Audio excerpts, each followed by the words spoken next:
राजगुरु की चाल। तेनालीरामन की ईमानदारी का पुरस्कार। तेनालीराम से चिढ़ने वाले कुछ ब्राह्मण एक दिन राजगुरु के पास पहुँचे, क्योंकि वे सभी अच्छी तरह जानते थे कि राजगुरु तेनालीराम का पक्का विरोधी है और तेनाली से बदला लेने में वो उनकी मदद जरूर करेंगे।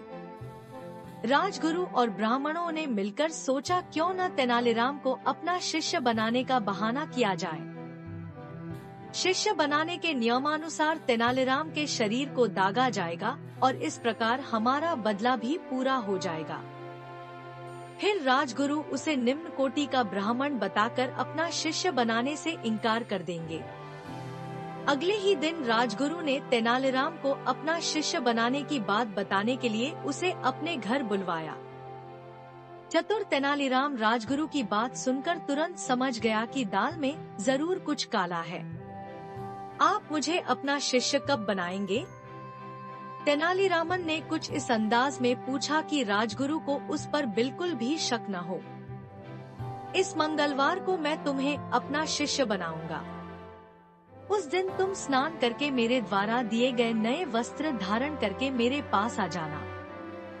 उसके बाद तुम्हें 100 स्वर्ण मुद्राएं भी दी जाएंगी। उसके बाद विधिवत तरीके से मैं तुम्हें अपना शिष्य स्वीकार कर लूंगा। राजगुरु ने कहा, ठीक है, मैं उस दिन आपके घर आ जाऊंगा। इतना कहकर तेनालीराम अपने घर चला गया। घर पहुंचकर उसने यही सब बातें अपनी पत्नी को बता दी। तब उसकी पत्नी बोली, आपको राजगुरु की ये बातें नहीं माननी चाहिए थी, क्योंकि राजगुरु बिना किसी मतलब के कभी कुछ नहीं करता। इसमें उसकी जरूर कोई न कोई चाल होगी। तेनालीराम, राजगुरु को तो मैं देख लूंगा। अगर वो शेर है तो मैं सवा शेर हूँ। अच्छा, तो फिर आप क्या करोगे? पत्नी ने पूछा।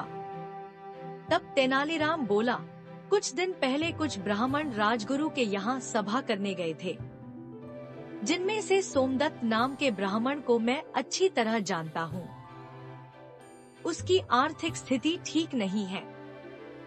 मैं उसे कुछ स्वर्ण मुद्राओं का लालच देकर राजगुरु के यहाँ हुई सारी बातों के बारे में पूछ लूंगा। अगले ही दिन तेनालीरामन सोमदत्त के यहाँ पहुँच गया।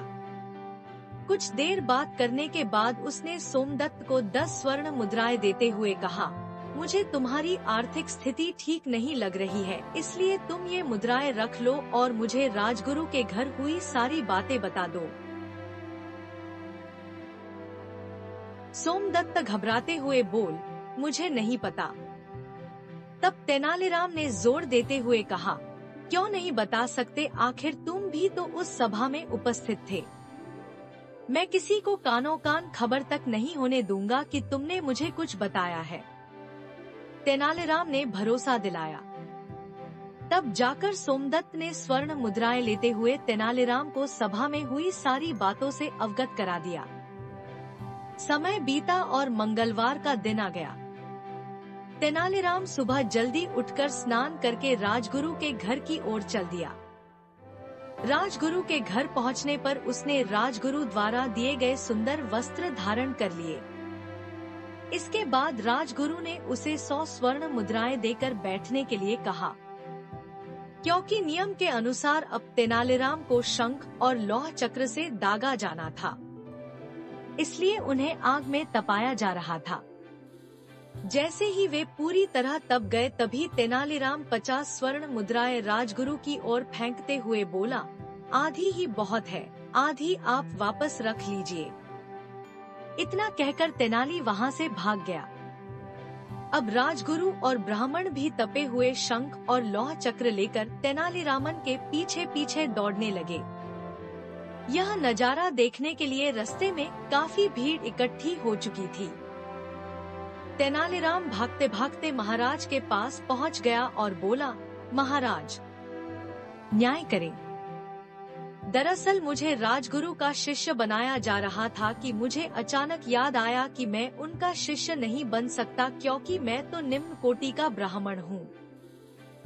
वैदिकी ब्राह्मण ही राजगुरु का शिष्य बन सकता है। इसलिए आधी विधि होने के कारण मैंने 50 स्वर्ण मुद्राएं रख ली और 50 स्वर्ण मुद्राएं राजगुरु को वापस दे दी। फिर भी वे मुझे दगवाने के लिए मेरे पीछे आ रहे हैं।